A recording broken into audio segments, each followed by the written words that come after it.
Okay, we were talking about the 1960 presidential debates, and you were just about to finish here. I think what made the big difference was that Kennedy took it seriously. Kennedy knew that was going to be important. He rested that afternoon. Nixon made a speech to the Carpenters Union that day in Chicago, thought this was just another campaign appearance that night, was ill, had a infection called Staphylococcus A, arrived at the studio, banged his knee when he got out of the car, was in pain, looked green, sallow, needed a shave. I was standing there with him talking when all of a sudden Kennedy appeared. And I didn't know what to say. And I always remember what I said. I said, I assume you two guys know each other. And they said, yeah, we know each other. And they shook hands. And I said, do you want any makeup? Now, Kennedy, who had been campaigning in an open convertible in Southern California, looking tan and fit, like a young Lochinvar. This guy was a matinee idol.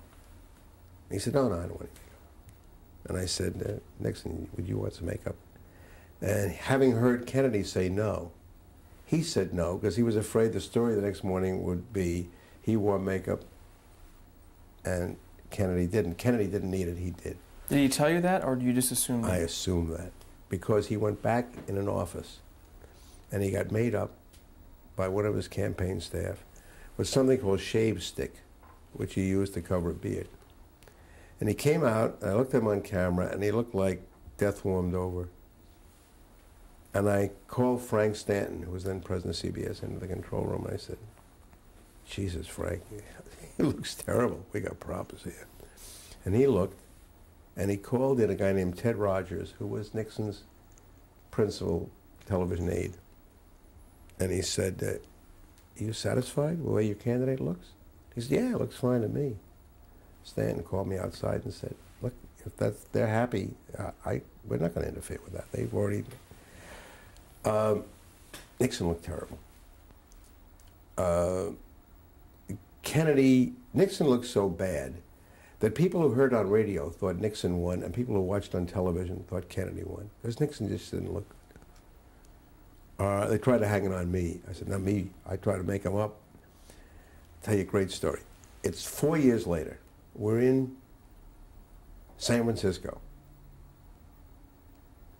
It's the Barry Goldwater is going to be the Republican nominee, and Nixon is going to go out on the rostrum to introduce him. And I'm sitting in a makeup room with that wonderful woman named Frances Arvold, who since died, who was the woman I brought to Chicago that night, whose services he didn't want to use. And Franny was making him up. And I said, you know, Mr. Nixon, if you'd let Franny make you up 4 years ago, Barry Goldwater would be going out there now to introduce you. He said, you know, you're probably right. He knew it. Also, I always figured that I was responsible for the Nixon houses in Key Biscayne and San Clemente, because I once said to him, you know, if you had a tan all the time, you wouldn't need makeup. I think that's how the house in San Clemente got bought and the house in Key Biscayne. It took a lot of years before one night at somebody's birthday party, Nixon came up to me and said, you know, you were right and I was wrong. I should have been made up that night. Now, should a presidential debate turn on makeup? No, but this one did. And all the pundits used to say to me, who remember that debate, and there aren't many people alive who do, and a lot of it was about two islands off China called Quemoy and Matsu. And they all say to me, well, you know, Quemoy and Matsu was certainly more important than the makeup. And I always say, all right, wise guy, where are Quemoy and Matsu? And who ever heard of them since that night? And who could care less and know you're wrong? The makeup was more important. That election turned on makeup. Now that's frightening. That shouldn't happen. How did that change the presidential campaigns forever? Oh, then now they all have experts and spin doctors and Dick Morrises, and it's disgusting. But the most disgusting thing in politics is that television sells them commercials. They should ban, just like they ban cigarettes from television and hard liquor, they should ban political commercials. Now, if the networks are worried about all the money they'd lose if they didn't sell political commercials, I say to them, okay, sell hard liquor commercials. Jack Daniels is going to do less harm to America than Dick Morris. I mean, I'd take my chances with a hard liquor commercial, which is better for you than a television political commercial. That's the worst thing television does. And here you've got this sleazy, bottom of the barrel White House that's selling rooms in the White House and going to Buddhist temples, getting money for what? For television commercials. That's all they were interested in. Dick Morris has said that. It's all about television commercials. Let's talk, speaking of commercials, let's talk really briefly about sponsorship and in commercial television and how, like, Camel cigarettes influenced news in early television and how it changed it. Well, I don't think it influenced news. Camel cigarettes was the Camel Caravan, which was on opposite us for NBC, and we were on for Oldsmobile. And I never knew who killed more people, automobiles or cigarettes, but one of them did. Commercials have never, no sponsor has ever influenced us about anything. Our biggest sponsor was Ford, and we're the ones that told the story of how the Pinto had an unsafe fuel tank. Ford did not appear on that broadcast, but they did the next week. No, sponsors do not influence what you say. I keep hearing how now that NBC is owned by GE, they can't cover certain stories. I don't believe that. I think that's not true. I don't think ABC is doing anything different at ABC News because they're now owned by Disney. The influence of the only bad influence ever on me ever was the man I worked for, Larry Tisch, because he owned a cigarette company. He didn't want to let us put a story on the air. Well, that was complicated. When we were prohibited from doing the Brown and Williamson story, which now turns out to be all true, they were worried about two things. Larry Tisch owned Lorelei, and they were about to be sold to Westinghouse, and they didn't want any lawsuits to interfere with it at the time. It was a shameful chapter when they kept us from. But luckily, the Wall Street Journal barged in, did the story, and then CBS cold feet got warmer, and they decided to let us do it. Turned out everything we said was right, and Jeffrey Wygant, the top scientist at Brown and Williamson, was absolutely on the money on everything he told us. But it wasn't a sponsor that almost sank us. It was our own company. Okay. One of the most memorable events in broadcasting was the newscast in which Cronkite announced Kennedy's assassination. Mm-hmm. It wasn't a news conference. We were on the air. What happened was we were hanging around the newsroom. It was around noon, and the president of CBS News was out at lunch somewhere, and I couldn't find him. And there was a flash on the wires. The president's been shot. I picked up the phone and I called Frank Stanton, who was then president of CBS. And his secretary said, he's in a very important meeting, and he can't be disturbed. I said, disturb him. She said, okay, but you take the responsibility. I said, you got it. So he got on the phone. He was very annoyed. He said, what is it? I said, the president's been shot. He said, oh my God. Okay. Don't go back on. What are you doing right now? I said, Cronkite's on the air. He said, stay on the air. Don't go back to regular programming until we know whether he's dead or alive. And then he called me back and said, no, forget that. Don't go back to regular programming at all, no matter what. So we stayed on the air for about a day and a half, almost 2 days.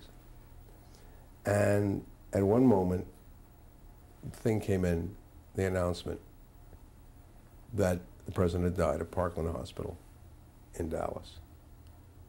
And Walter broke down on the air. And Walter announced it and broke down and got choked up and had to be relieved, and we put Charlie Collingwood in to relieve him, and he went in his office, and he kind of sobbed a little. And he said the only time he was ever rude to a viewer, his phone rang, and it was a woman who said, "How could you put on that phony act of crying when you're the one who hated President Nixon?" He said, "Lady, you're a goddamn fool." And he hung up. He said, "I've never done that before." And we stayed on the air for, I think, 3 days. And there was a funny thing happened. In the middle, we ran the whole network out of my office for 36 hours. We never went off the air. I went home to get about 3 or 4 hours sleep, and I came back, and there are guys putting down drop cloths, and the painters are there. I said, "What are you doing? Are you crazy?" And the guy said, "No, Dr. Stanton says this office has to be painted." I said, "You're out of your mind." So I called. I said, "Frank, did you send the painters here?" He said, "No. Yesterday, I was looking around, and I said, well, boy, this office could use a coat of paint." But I just said it to myself. And in those days, somebody jumped, one of his aides said, "Okay, get the painters here." In the middle of this Kennedy assassination thing, it was the afternoon that Jack Ruby got shot by Oswald. Excuse me. The afternoon that Oswald got shot by Ruby, I knew one of them got shot, in the driveway coming over the garage out of the Dallas police headquarters. We stayed on the air and on the air and on the air, and that time with Cronkite is memorable. The times that Cronkite and I were at Cape Canaveral, now called Cape Kennedy, with John Glenn and Alan Shepard and the astronauts are things I look back on. The trips we made around the world with presidents, the Kennedy trip, that thing is going to make a lot of noise over there, and I don't know what to do about it. It's heat coming up or not coming up. It's fine. You're going to have to live with it. Yeah, we'll live with There's it. nothing you can do with that. Trips around the world. Walter and I in India with Eisenhower, in Germany with Kennedy, around the world with Lyndon Johnson, at the ranch with Lyndon Johnson. Yeah, that's something you don't want to do. You don't want to go anywhere near Lyndon Johnson. He's a scary man. I don't know. I could tell you a funny Lyndon Johnson story, but it's got, language you probably don't want to hear, so I won't tell it to you. But Lyndon used a lot of that kind of language. Let's stay chronological here, and just tell me real quickly what led to your dismissal in 1964 as executive producer of the Evening News. Fred Friendly, with whom I've become quite friendly in later years, and we admire each other a lot, didn't think I was up to the job.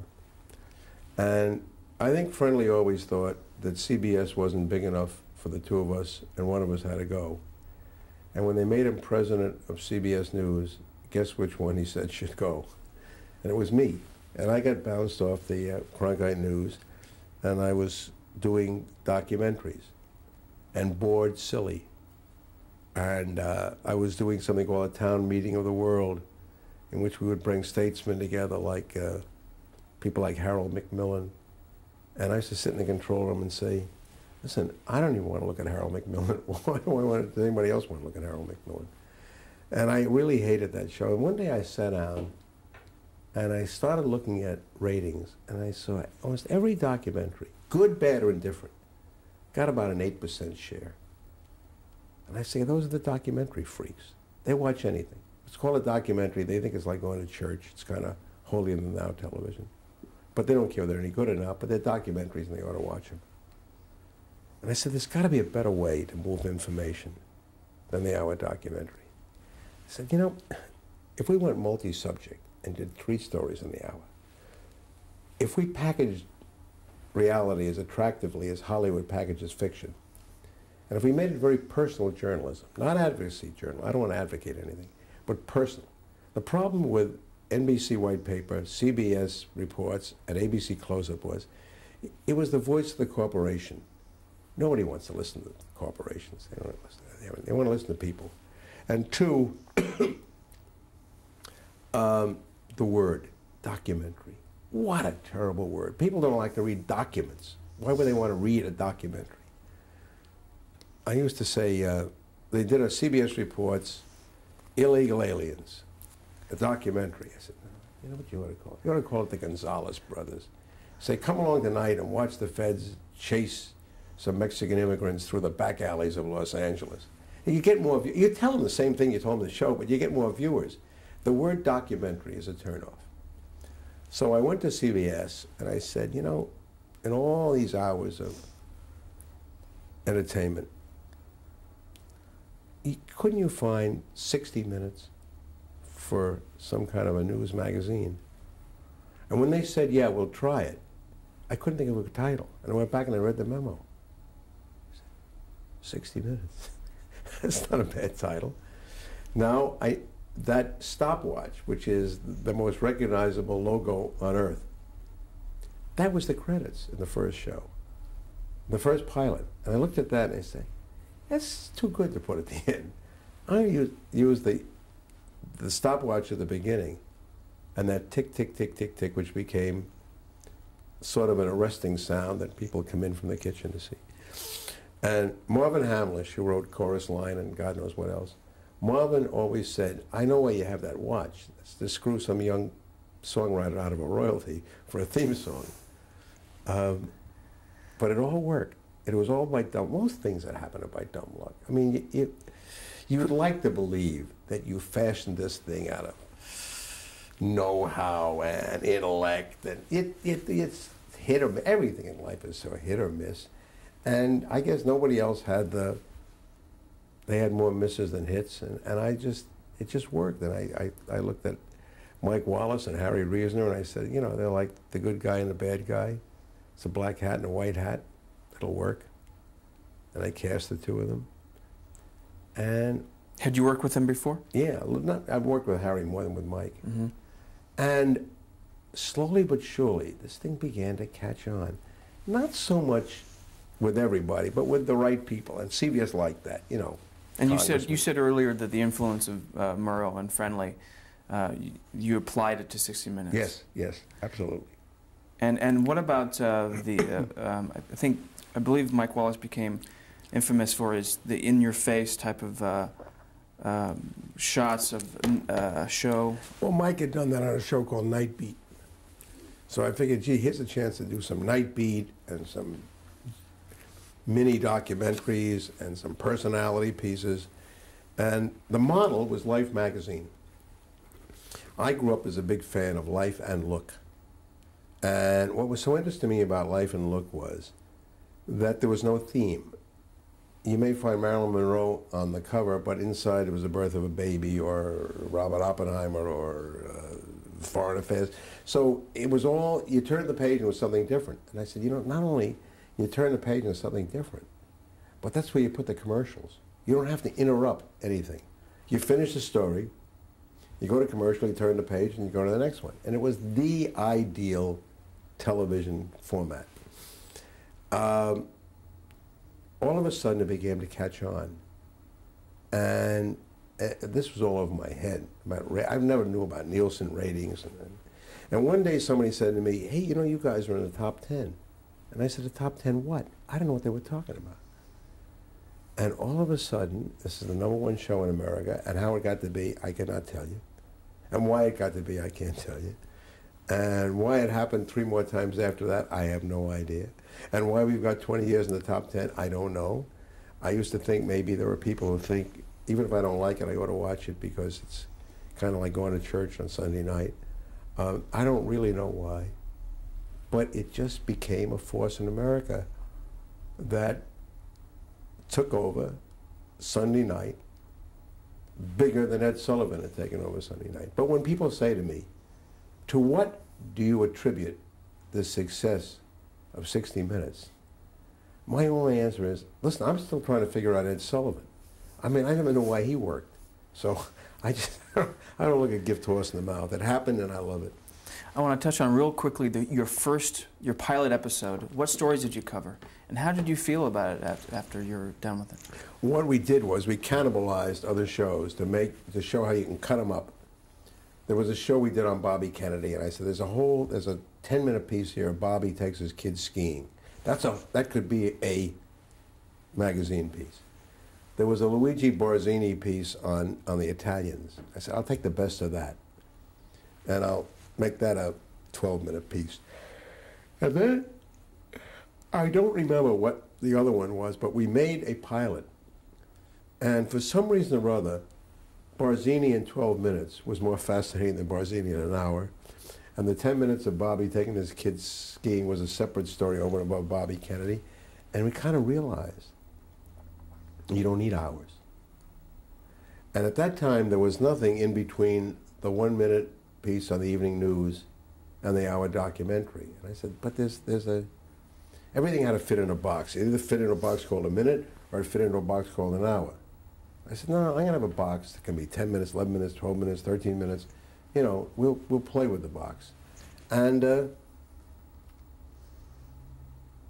was it? I don't know why. Did it premiere on Sunday nights? No, it premiered on Tuesday night, every other Tuesday night. They said, we do a thing on Tuesday night called the News Hour. We do documentaries. We'll give you every other Tuesday. And at that time, CBS was riding so high, they had all 10 of the top rated shows. And they didn't want a dog in there that was going to bring their ratings down. Now, you only get rated if you're sold. They put this on sustaining, even though they could have sold it, and ate the cost so it wouldn't get into the ratings, because sustaining shows don't go into ratings. And so we alternated with the News Hour. And then one day people started to say, hey, you know, that's a pretty good show. And they realized people were watching it. And one day at a meeting, a man named Oscar Katz, who was a executive in the entertainment division, at a meeting said, why don't we try 60 Minutes at 6 o'clock Sunday? I said, no, that's a dumb idea. He said, no, I bet it'll work. So we went on at 6, and of course we weren't on during the football season because the games ran past it. We went on after it, and we began to look pretty good.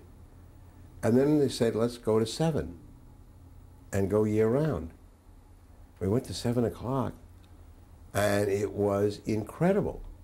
Now, all the shows that came in our wake, there is nobody on earth, I would imagine, who actually believes that Larry Tisch, Jack Welch, and Tom Murphy woke up one morning and said to themselves, you know, we're not doing enough to inform the American people. They woke up one morning, they said to themselves, can you believe the money that 60 Minutes makes? The copying of 60 Minutes was more copying the profit and loss statement. Those were days we were making $100 million a year profit. We're the most profitable show in the history of television. These guys looked at that. They figured, we must be crazy. We can do this. So 10 years after we started, 2020, went on with Barbara Walters. It did rather well. Never really achieved the heights that we did, but it's done fine. Made money. Then all of a sudden they said, well, we ought to do another one of these. So they kind of took Diane Sawyer. Then Andy Lack went over to NBC and said, hey, I can do a thing called Dateline. And they all do it. And I'm afraid what they're doing is they're filling time. Now, this is a strange, wonderful thing. In the beginning, they didn't mind doing all these news magazines and filling the time that used to give to Hollywood sitcoms, because it was a lot cheaper. It cost you a lot of money to buy a sitcom, and they could do these things for a song. No more. They're all becoming very expensive. I'm not sure that in the next year or so they're not going to go back to sitcoms, because I think a lot of the magazines are pricing themselves out of the business. I mean, everybody, you know, they make big money. I make big money. Everybody on the show makes big money. What's the main reason 60 Minutes has been so successful monetarily? Class act, and attracted class sponsors who paid a premium for it. Does it have to do with the fact that it's all within 60 Minutes, there's no outside production company that needs to be paid, or anything to do with that? I mean, the money the cost to make the show, as opposed to... Yeah, and the show, the ratio of production cost to profit used to be much greater, but now, you know, production costs are getting higher. And now that CBS lost 5 VHF stations and football, and now that cable is fragmenting the audience, you can't get those prices anymore for commercials. I mean, there was a time, going back, when NBC, ABC, and CBS owned television. It's almost this simple. If you've got 3 movie houses in a town, they're all going to do pretty well. You don't have 3 movie houses in television anymore. You have like 27 movie houses. And everybody's got, you know, I'm going to go to see that movie, and I'm going to go see this movie, and you can't make that kind of money anymore. Will the networks ever come back to the... For the moment, they're not in such bad shape. They ain't in great shape. I wouldn't predict what's going to happen over the next couple of years. I want to hit on a couple points here. In 1964, CBS ran I Love Lucy reruns during the Gulf of Tonkin hearing. What was the outcome of that decision? Well, Fred Friendly was furious. He was president of CBS News. We did late night recaps. And I always believed that you were performing a greater service by doing it at night and a recap. I just didn't think the audience that was home during the day gave a damn about the Gulf of Tonkin hearings. And, you know, it's all right to broadcast, but there's got to be somebody on the other end listening. And I don't think there was anybody listening. How did television coverage affect well, actually, let's switch this tape and I'll ask this question.